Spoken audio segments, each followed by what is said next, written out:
Good evening, everybody. Welcome to the LJMU MA Short Film Festival live event for the animation strand. I'm Ellie. And I'm Matt. We're really glad that you've joined us here tonight.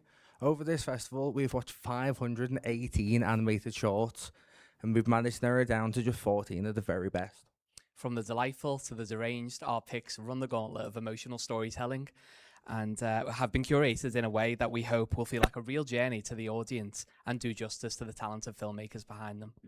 These films show you love, loss, horror, and humour, and we've had a great time putting these strands together, so we really hope you enjoy them too.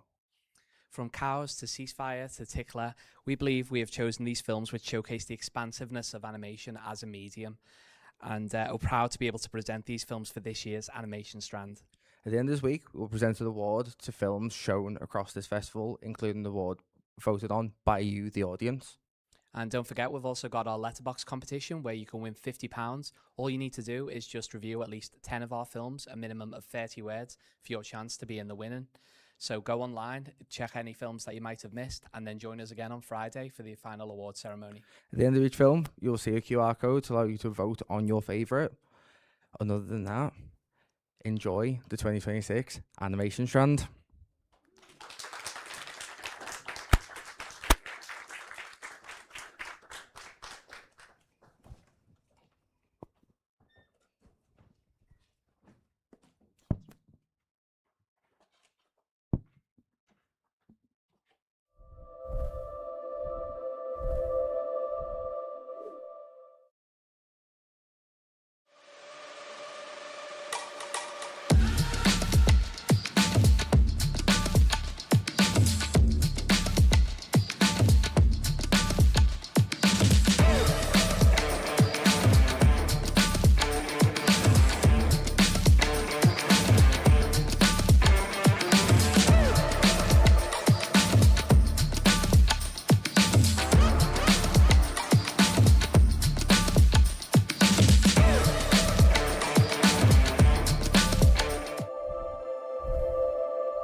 Hello, welcome back everyone.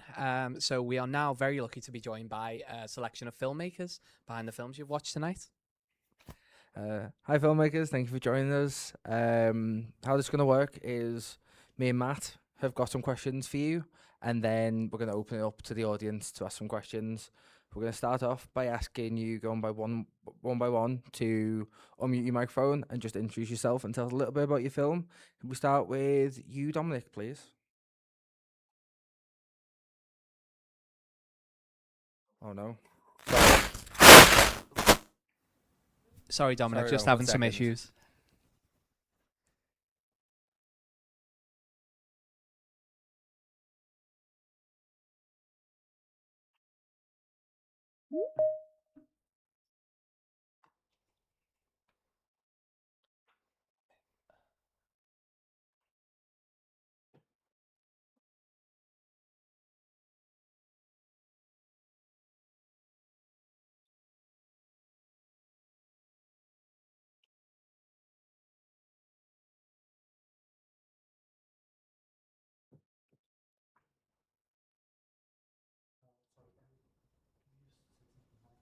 Yeah.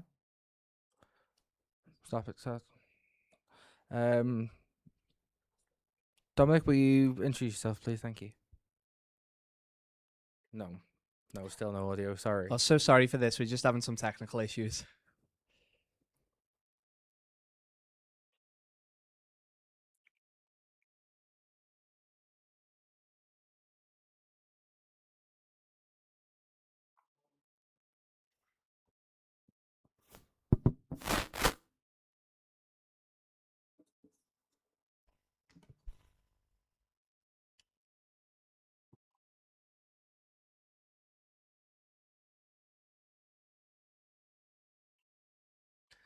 Hi, Dominic. Can you try that again, please?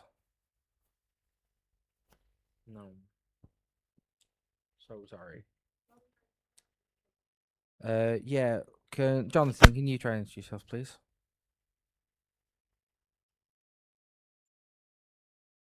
Hello. Oh, Oh, wonderful. hello. It's working. Cool. Right. So, Dominic, your microphone doesn't seem to be working.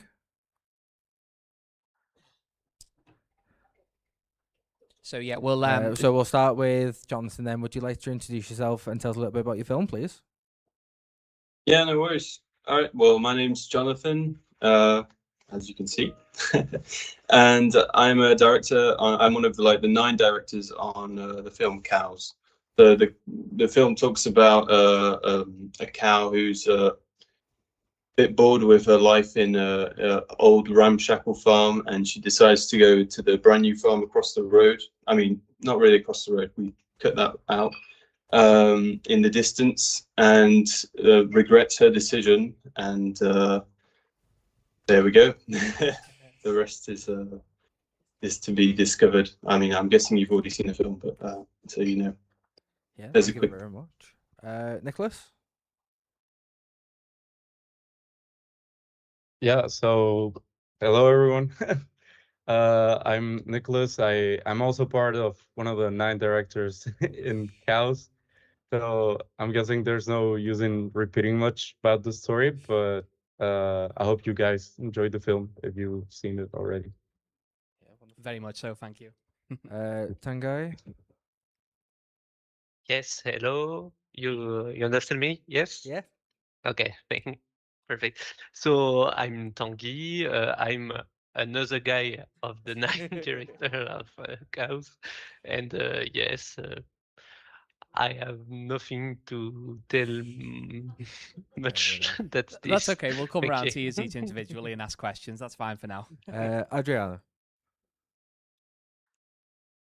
Hi, hello. I'm one of the 3 directors from Bursting at the Seams, which was a project we made on our second year in university during our animated documentary class. So it's a documentary, and it's about me and my colleagues' experiences as growing up as a woman, and what that means for us, and accepting this feminine side that we didn't want to accept for so long. Yeah, and it's a movie about self-expression, I guess. Great, amazing. Thank you very much. Abby? Hello, can you hear me? Yes. Yep, all good. I am Abby Perrett. I am the creative director for Look at the Sky. I'm here with Donu, who is the director, and the film follows this little robot named Thrip, who tries to build a plane after their creator passes away. And there's themes of creative burnout and imposter syndrome and trying to find creative motivation during difficult times. Wonderful. Thank you very much. Hannah, you please? Hello, I'm Hannah. I directed Nitty Gritty, which is about a girl who loses her knitting needles on the subway. Wonderful. Oh, Chantel, can you introduce yourself, please? Yes, can you hear me? Yep. Great. Okay, lovely. Hi, everyone. My name is Santella Alonso. I am the director and sole animator of First Winter. It was my thesis film at the School of Visual Arts NYC and was inspired by my home neighborhood in Chicago, Illinois, specifically from the stories I would hear from my parents who were immigrants, told through the lens of children experiencing this today. So it's an honor to have you guys all watch it today. Wonderful. Thank you. And Danu? Hello, can everyone hear me? Yeah. Yep. So I'm the director of Look at the Sky. Abby's already done such a great job explaining it, but it essentially follows Fripp as he attempts to build a plane to soar the skies. Wonderful. Thank you very much. Dominic, if you're on, do you want to try again? No. Oh dear. Dominic, no, sorry, Dominic, your microphone's still not working. Yeah, really sorry. We're still not getting any sound from yourself. Is there any chance that you could maybe leave and try and rejoin, then we can re-add you? Yeah, maybe you could join through your phone or something like that and try again. Wonderful. Thank you. Thank you very much. See you in a bit. Right. Great. I guess first question then is a question for kind of everyone here. Something that I think a lot of people are going to want to know is just a little bit about the animation style that you guys decided on for each one of your films. So if we start with cows, so would like one of you like tell us just a bit about the animation style and why you decided on that? Sure. So for the animation style, we went with a Wallace and Gromit style animation, claymation. Mainly for the reason because we all loved that kind of style, and there's a lot of sequences that are kind of like a complete homage to Wallace and Gromit. The bit where the cow gets washed is directly homage to Gromit getting out of bed. And also, we wanted to make it feel, for example, for the old farm, that all the cows are like really slow and stuff. So they'd be on 12 frames per second, even some on 6 frames per second. And then when Mumu, the cow, that's her name, by the way, really original. When she gets to the new farm, everything is in 24. It's really smooth. The robots feel really high tech and whatnot. So it was really playing with the frame rates, a bit like Spider-Verse, that we chose to do it basically based on the characters and what we wanted to make the audience feel. Yeah, sorry, continue. No, that was it. Sorry. Yeah, that was wonderful. So as soon as we saw cows, the first thing we thought immediately was Aardman Animation Studios. So yeah, the very much strong Wallace and Gromit vibes, and Chicken Run as well. It reminded me a lot of Chicken Run. Yeah. Yes, we actually we had a problem at the beginning of the production because none of us had seen Chicken Run 2 except Nicolas, and then we saw it and it was too identical to the film. So we had to make a few changes. We were like, this is literally a copy paste but with cows. And yeah, the Aardman style, we really loved the claymation feel and stuff. And Tongi was a huge. Tongi did all the texturing and stuff for that. So Amazing. I think you're definitely among friends with Aardman and Claymation, and I'm also a massive Spider-Verse fan, so yeah, that's great. Adriana? thank you. So me and my colleagues, we are big fans of mixed media, and we always knew we wanted to like try something a bit different from what we had tried. And we saw a movie called Our Uniform, which I always forget the director's name, but it's about an Iranian girl and her relationship with her school uniform. And on the film, she also uses literally her uniform in stop motion. And that's how we got the idea of exploring this different material, the clothes and the hairpins and all those like little objects and mixing it with 2D. So yeah, that's where it came our idea and try to have this more abstract language because our movie doesn't have characters, or at least human figured characters. So it was a very fun experience, especially for a first film. So yeah, we just wanted to make something cute that resonated with us. Amazing, yeah. Abby O'Donoghue? Uh, well, when I was writing the film, my biggest inspiration for the animation style specifically was animations by The Line, the studio The Line in London. Specifically the Dear Alice short, which I thought was so like visually stunning, especially with like the environments and the character designs and such. Took a big inspiration from that. Other animation inspirations. Oh, it's 2D animated, by the way. I forgot to mention on Toon Boom. Another inspiration was Ghibli films as well. Oh yeah, you can definitely see the influence there. Yeah, definitely. Hannah, we'll come to you. Hi. So Nitty Gritty was done with 2D digital animation composited on top of stop motion sets. Um, I liked the process. It was really different. It was really hard. I built the subway sets over my winter and summer break at my house and then had to transport them to my school in the city. Um, but it became really cool to try and like work with two very different mediums and kind of make them go together. Yeah, amazing. I think it works really well. I think it looks really pretty. Thank you. We'll definitely come back to chat a little bit more about that. Chantel? Yeah. So First Winter was animated was 2D animated, hand drawn, all the assets. It was done so in TV Paint and it was done on fours, which a lot of people tell me they're surprised by, but you can continue to make things really smooth if you make the in-betweens really, really spot on. As for the artistic inspirations, I also took a little bit of reference from Ghibli films, but specifically from Isao Takahata, who directed films like Tale of Princess Kaguya, that kind of like more tender acting.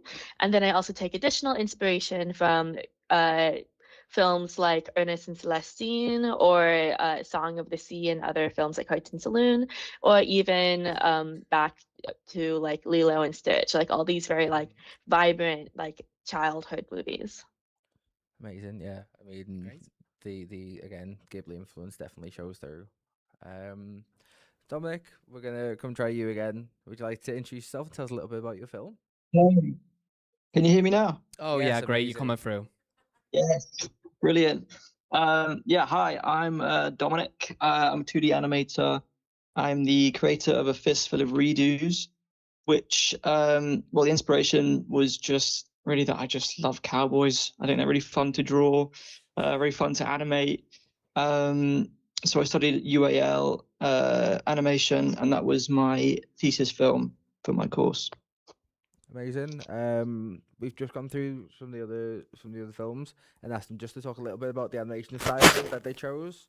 So if you'd just let us know a little bit about the animation style. Yeah, sure. So I'm from a graphic design background. I'm not sure if you can tell, but I have a tendency to use very minimalist, simple shapes. I love simple character design. And yeah, I just wanted to see how far I could push that style and how reduced I can make all the characters while still keeping personality and character. And I was inspired by a lot of graphic novels and comic books. So that's why there's a lot of comic book panels, expressive typography, and also the use of some mixed media like the halftone prints and newspaper prints. Yeah, no, I think that Textures. comes through very well on the film. I think the comic influence is very much there. Since talking about that, I will stick with you.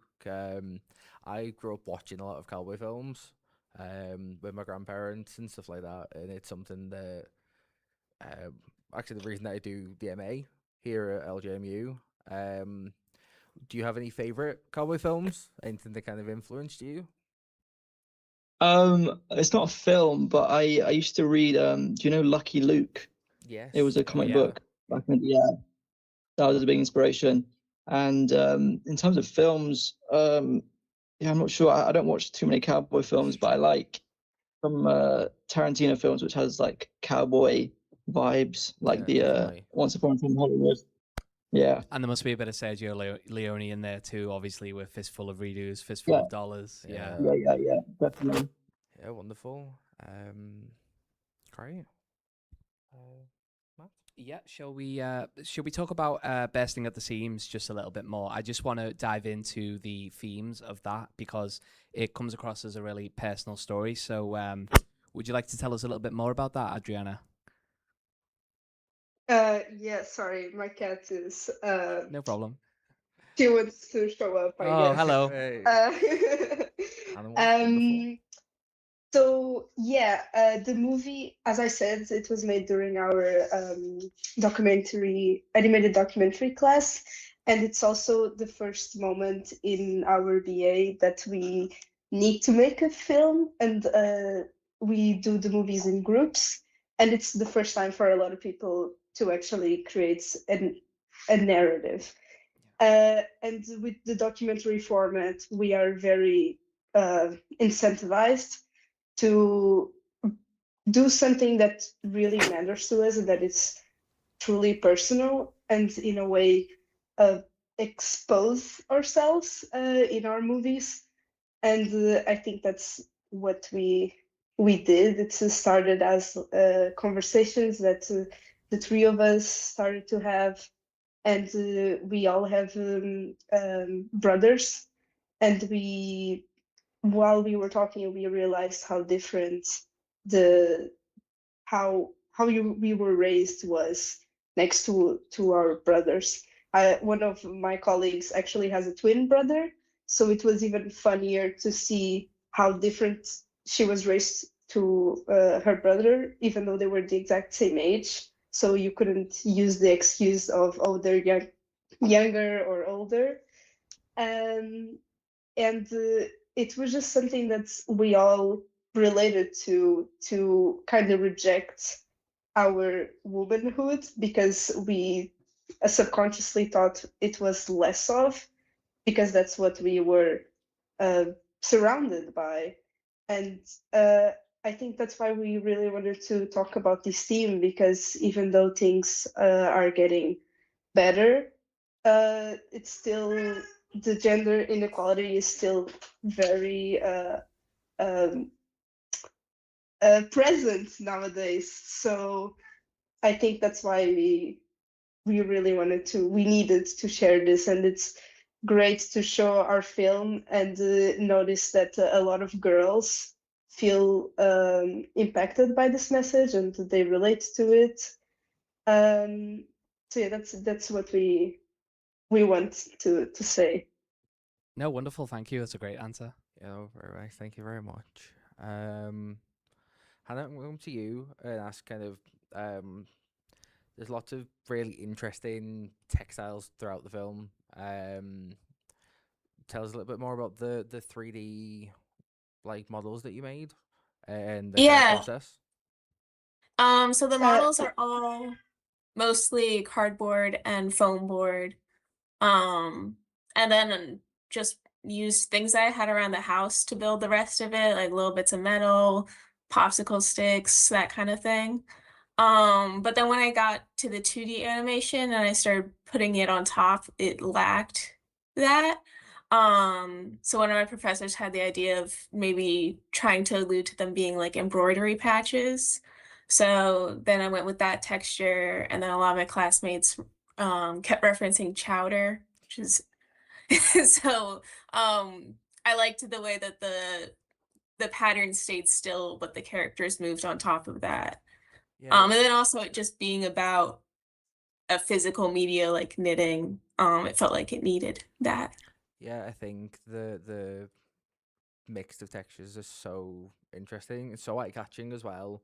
I love watching the 3D objects interact in the space Mhm. alongside the 2D characters, and I think the layering of everything is just so visually interesting.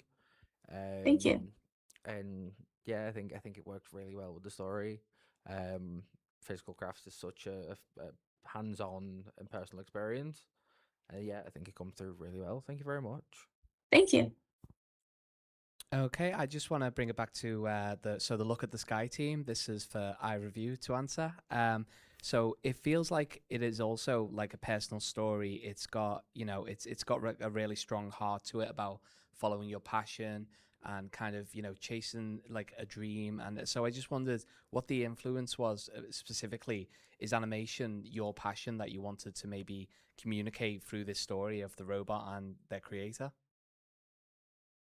Donna, do you want me to answer this one, or? I can talk a little bit about why I initially joined the project. Specifically with the story, I really resonated with its themes of kind of mother and child, that kind of dynamic that Fripp and that creator Carla had. In my own life, like my mother passed away, and so I was really drawn to the themes of this robot who is unsure about how to kind of go about and how to continue living and stuff after um their creator passes away, and how even through creativity and through expression in creating the ship, they're able to kind of still live their dream. Um, I think that was kind of the initial thing that led me towards the story, and it was really lovely getting to kind of like take the initial idea of the film and explore the ways through storyboarding and through animation, kind of getting this emotional arc across. Amazing. Yeah, absolutely. Like that was a fantastic answer. Is there? Yeah, Chantel. The story of home in this. I myself have just moved. I was into my first place, and there's that feeling of moving and doing something where you somewhere that's not quite familiar is such a daunting task in anyone's life. Um, Talk to us a little bit about home and how that influenced this for you. Absolutely. So, as I mentioned, I come from Chicago. I come from a neighborhood that's predominantly immigrants. I hadn't had that experience of immigrating from the country itself, but I grew up with dozens and dozens of people who had made this journey, and I saw the ways that this like emotionally culminated in their day-to-day lives. And it truly is a very emotionally powerful experience when you sit down and you talk with them about that change of moving from one place to another. Um, and especially talking with my parents about this idea of home. There's a lot of immigrants generally out there, or at least, as you move forth with your journey of life, where you move to one place and then you find it's very, very hard to go backwards and move back. So what I found in that was this big feeling of like yearning. I feel like could be explored more. It's feeling this like nostalgia for a home that you can't necessarily go back to. And as I go on in my life and I move out to place to place, I find myself like relating to that feeling more and more. And it's always a delight when people um, tell me how much they found like the film to resonate in their own journey. So it really is quite a universal experience, I feel, no matter the scale of how far you moved, whether it's like across countries or even a couple of towns away. Yeah, I think it's a feeling that a lot of people get, like a lot of people in university, especially when they move out for the first time. Um, that feeling of home, it can be bittersweet, and I think your film really shows that. Um, Definitely. Yeah. yeah. So one more question for the cows team just before we move on to the audience questions. So cows, like you were saying, it's a stop motion animation, claymation, and your inspirations. I just want to dig a little bit deeper into that as well. So is it kind of would you say that it's got a pro cow message, a pro animal message, versus these themes of like factory farming and like the abuse basically of animals. And I just wanted to know if at any stage this was something you thought about consciously, whether you really wanted to express that this is something that you disagree with, or difficult was it to find that tone to be also entertaining but also to have a message in your film? Do you want to reply, Nico? Yeah, sure. So we did think about that as part of the message, even though the message still is the grass isn't always greener on the other side. Yes. But we knew the themes we were, taking into account when we were doing a film about a cow that's going somewhere else and she gets exploited, etc. And we wanted to depict it on the best way possible for it not just to be a device to tell the story, but not really shine any light on the way animals are treated, but also have this message, I believe, of how people are treated nowadays. Because as social media begins to grow and big companies too, we get exploited a bit like those cows. So it dives into that theme, and it was a bit difficult, as I said, a bit difficult to touch upon, because we didn't want it to make it too violent and then lose the charm that Wallace and Gromit or Aardman style animation has. And I think we mostly asked for a bit of feedback on people in general to see what they thought of it, because sometimes you're like too much into the film that you don't really know what people are gonna perceive, and it's always good to have this too. I don't know if Jonathan and Tanguy could add to that.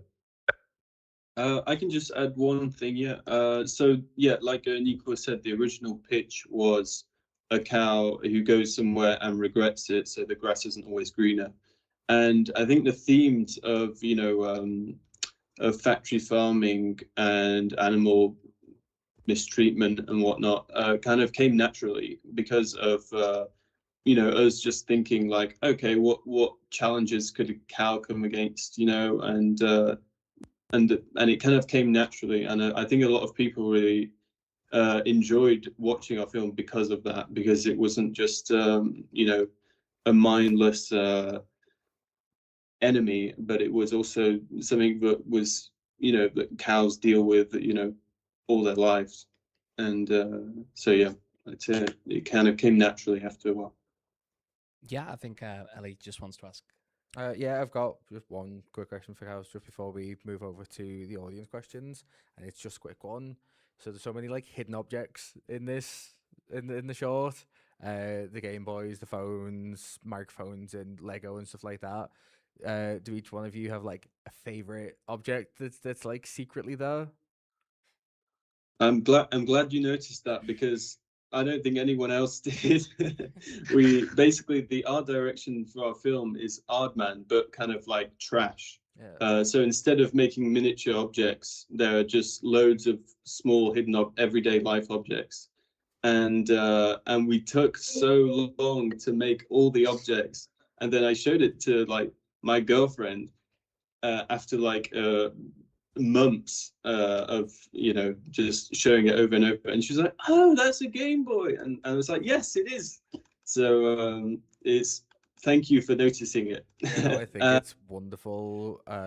When we as a group have been watching it, we've been like trying to figure out what's in the background and what we can see. Yeah, there's something new every time. Yeah. Yeah, I it's only cool. noticed during this watch the cow's horns are that Moo's horns are paper clips, and the other cows have got like pencils and other things like that, and I just hadn't noticed. But yeah, no, it's wonderful. Yeah, well, thanks a lot, because yeah, it did take a long time to first of all make all the objects, but also make them to scale, which we were like debating if we should do, because it just took forever. But it's cool because it makes the film a lot more richer, and you can notice a lot of objects. My personal favorites are the Game Boys and everything, because I had to model and texture them in when she gets milked. But I don't know about Nicolas and Tanguy's favorite objects.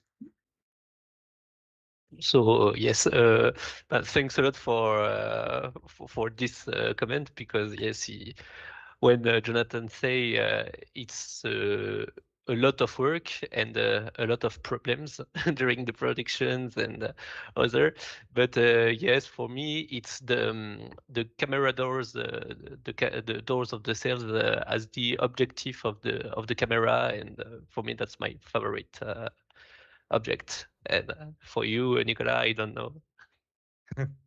I also really like the Game Boy because I used to play a lot on it on my older brother's Game Boy. But I think it might be the robots that look like a GoPro, because we went full on like rebranding stuff. So like everything is Cow something, and that precisely is like Cow Pro.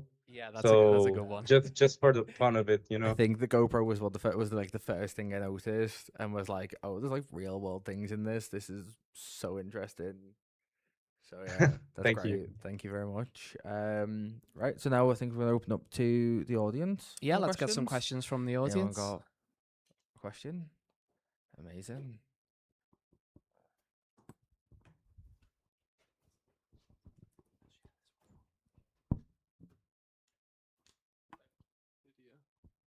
I'd like to ask Chantel a question, if that's okay.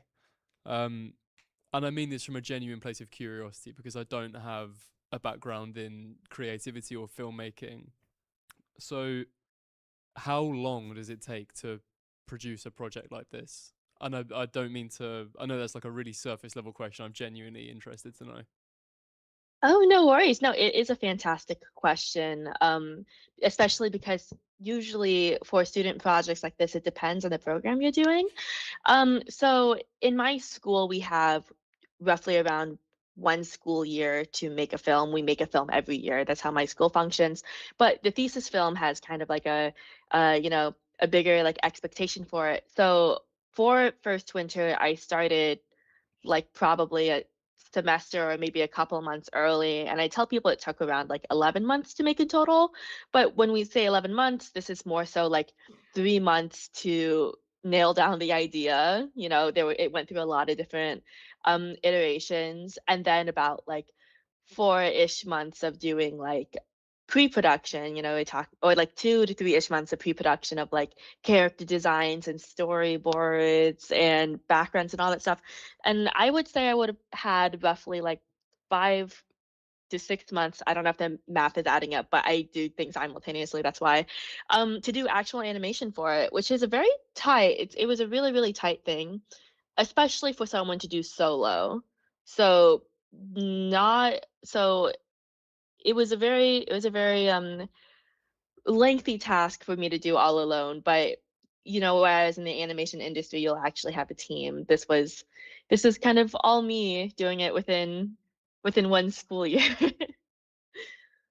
Thank you. That's really interesting. I appreciate your answer. Great. Anyone else? Got a question? Oh yeah, we've got a question down here. Yeah. Hello. I'm trying to figure out which camera I should be looking at. Which one's best? Up here? Okay. Yeah, I've got a question for Donu and Abby. I'm the festival coordinator. Sorry, and I've just walked right off camera. Yeah, I'm the festival coordinator, and when we go through the submissions, There you go. we obviously receive a lot from schools, from individual schools. We find, we get lots of submissions. We always get lots from Bournemouth. But what I thought was really nice about the group we got from Bournemouth this year, you'd all included little nods to each other's films in your own films. And I'd just like to find, to hear more about the camaraderie between the class, because I think when we think filmmakers, we think competition primarily. But, in your film, there's that lovely image at the end in fish soup. There's the posters on the subway. So could you tell us a little bit more about kind of the camaraderie between the class and kind of how you work together as a unit? Well, I think it's always kind of been a bit of an Arts University Bournemouth tradition where previous grad films, they all sort of give nods and references to each other's films as just sort of a class thing, because at the end of the day, we work in teams and it's all kind of a group effort between all of us, and we all try and support each other on each of our films, especially like at the end of near the end of the year, we're allowed to help each other on our films, and we try and keep this collaboration going during our grad year, where even in our sort of school books, we drew all of our characters sort of interacting with each other, as did the year before and the year before. So in Look at the Sky, we have a nod to Fish Soup, which is another film here in this festival, where we have like Carla and Thrip in one of the picture frames looking at the Mulla Mulla fish from Fish Soup. And yeah, I don't know, it's just something to sort of show that we're all in this together. It's all like a team effort, and that's just how it's always kind of been. But yeah, it's just fun. Oh, thank you very much. So any other questions?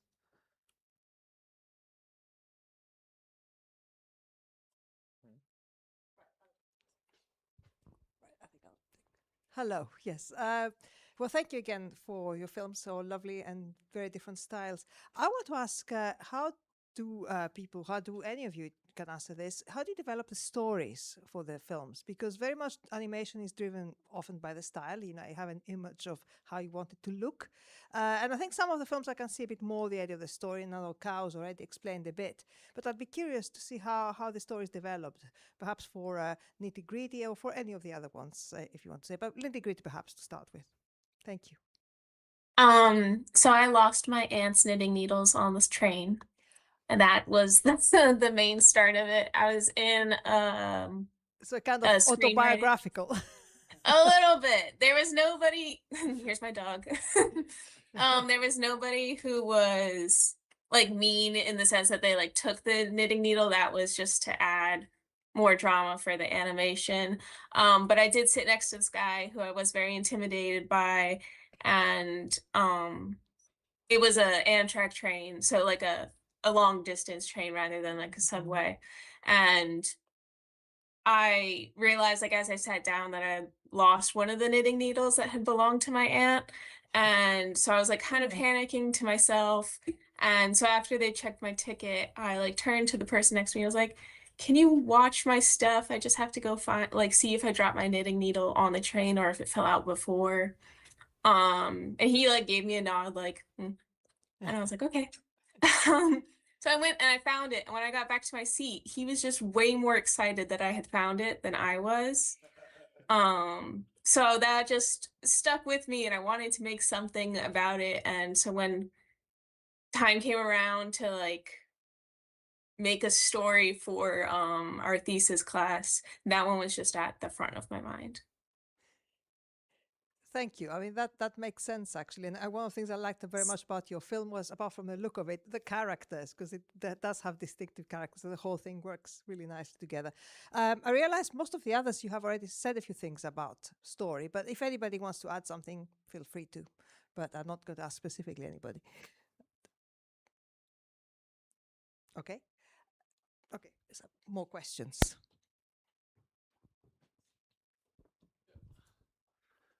Hello again. I'd like to ask the Cows team a question. You can decide amongst yourselves who's going to answer it. But Chantel said that she worked alone on her project. But in the program I've got in front of me, there's 9 people credited with directing your film. So can you explain to me what it's like working with a group of that size on a project like this? Sure. Yeah. So at ESMO, which is the school that we're at, it's a group of 9 people, and you're all kind of called directors, but not all of you are going to be working on the story at the same time because that would be a nightmare. And so instead, what you do is you kind of split into groups. Some do concept art, some do kind of CG research, because in general it's going to be in 3D animation, or even if it's in 2D, it's going to be 2D CG kind of. And I was part of this story team, and there were about 3 of us, but you all come together for like meetings and whatnot. And yeah, so it basically works like that, because yeah, I understand your question. It would be like a nightmare to all have, you know, your own vision and then kind of like try and work together on that. But instead, there was a pitch that was selected at first that was about, you know, a cow, and basically all our goal was just to make that story and as good as possible, and which I feel is the cool part of our film is the fact that we all poured all our inspiration into it, because it's not a very personal story like some other films on here are. You know, it doesn't come deep from the heart, but all the inspirations that we had, there's a lot of Star Wars in it, there's a lot of Mission Impossible. We kind of poured our heart and souls into making the best film possible, and I feel like that's the main kind of how would I say, the point fort, the best part of our film. Thank you, Jonathan. You're welcome. Thank you. Is there any more questions from the crowd? No. Oh, sorry. Yeah, go on.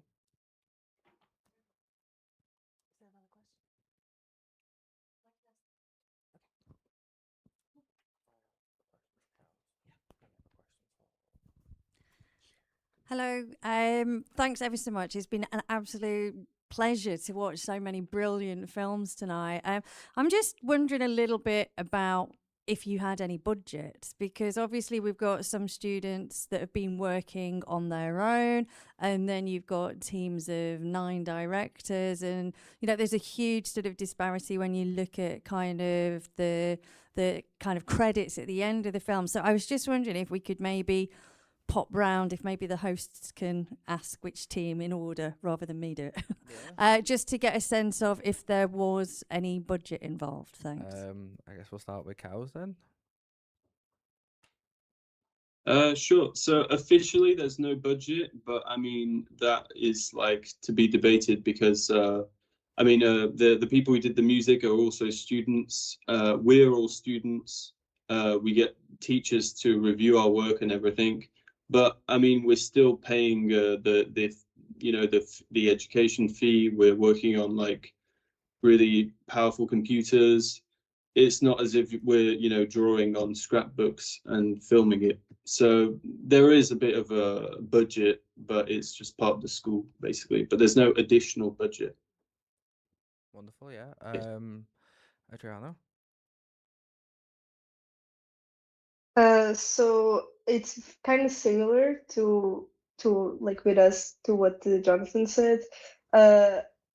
We had no budget, and because it was stop motion, we had to invest a little bit in some materials, but we were lucky to use stuff that already existed. Like the clothes they all existed. They are one of my co-directors' baby clothes.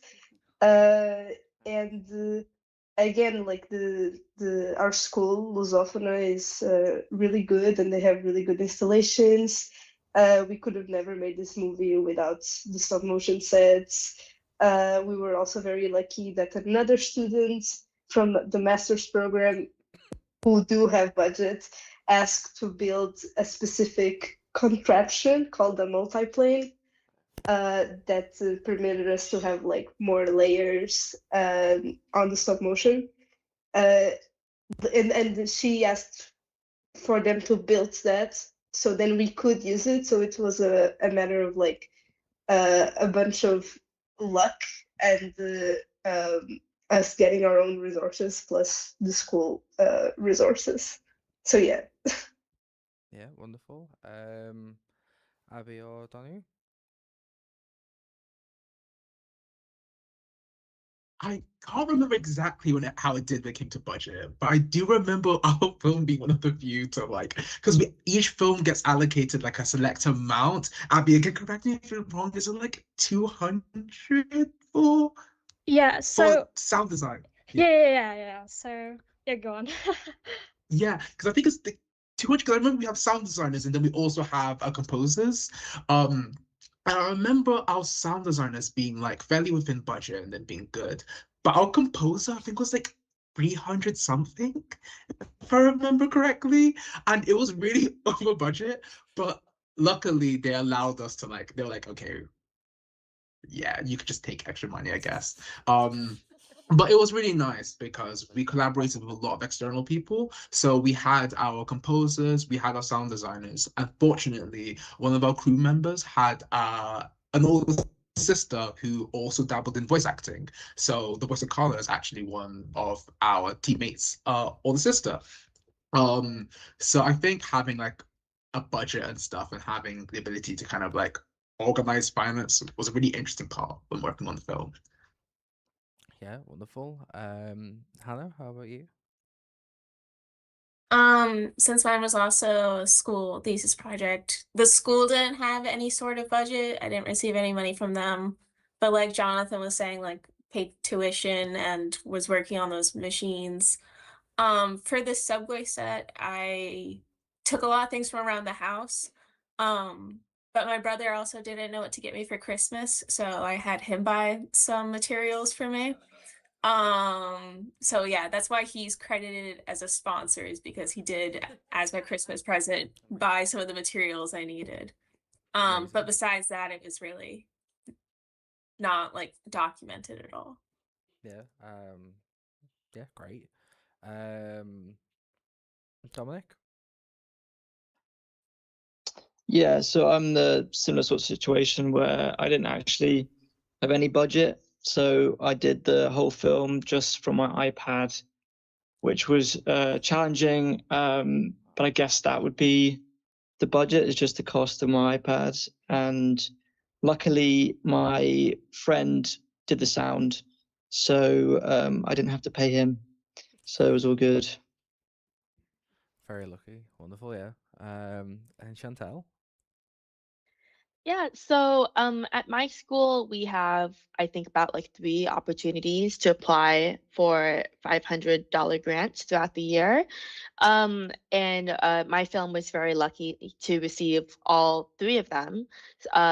So while you're working on the film, you're also spending a couple of days preparing, pitches and proposals for the grant for them to give you money. So I had about like 1,500 to work with in total.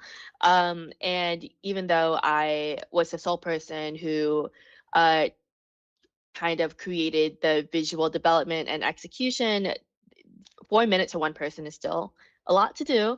So I would say like a third of it was probably used for the stuff that I would not be able to contribute myself, like the voice actors, composers, and sound designers, all of which were gotten through just like an open call on Instagram. It was like, if anyone wants to help my film out on a student budget, and please reach out, and that helped to manage that. And then another third was used for animation help for things that didn't require too much like brain processing to do. So just like having people help me color each frame individually, or paint bucket the backgrounds before I went in and painted on them. And then the last third was used for essentially like my festival circuit, getting it out here and sharing it with more people. Amazing. Great. That's wonderful. Thank you, everyone. Is there any more questions?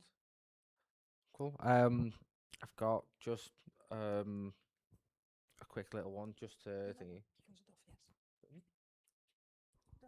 Yeah. Yeah, yeah. So, Cal, you mentioned Star Wars. I don't know how this one might just fall flat because you might not know it, but in the model making system of it all, they have a piece called the Universal Greebly. I don't know if you've seen that. I wonder if there's any like a Universal Greebly within the film or any piece that you used multiple times throughout the film that you really liked. You mean the bit that's recurrent in all the Star Wars models, right? Yes. Yeah. No, I didn't do that. No, sorry. Fair enough. Sorry. No. And then for Dominic, just for Fistful of Redos, there's the scene right at the beginning with all the different cowboy names.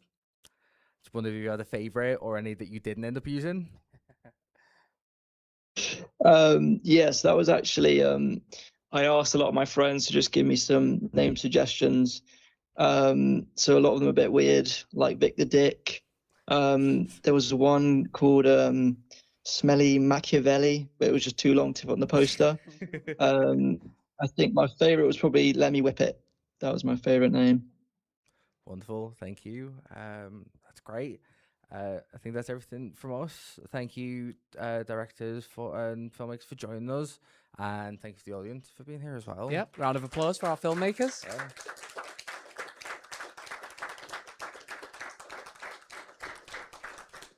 Thank you so much Thanks for so being much here for joining tonight. us. This has been wonderful. It's been really insightful. Thank you all for taking some time out of your day to come and be with us. And that includes the audience as well. Thank you very, very much. Yep.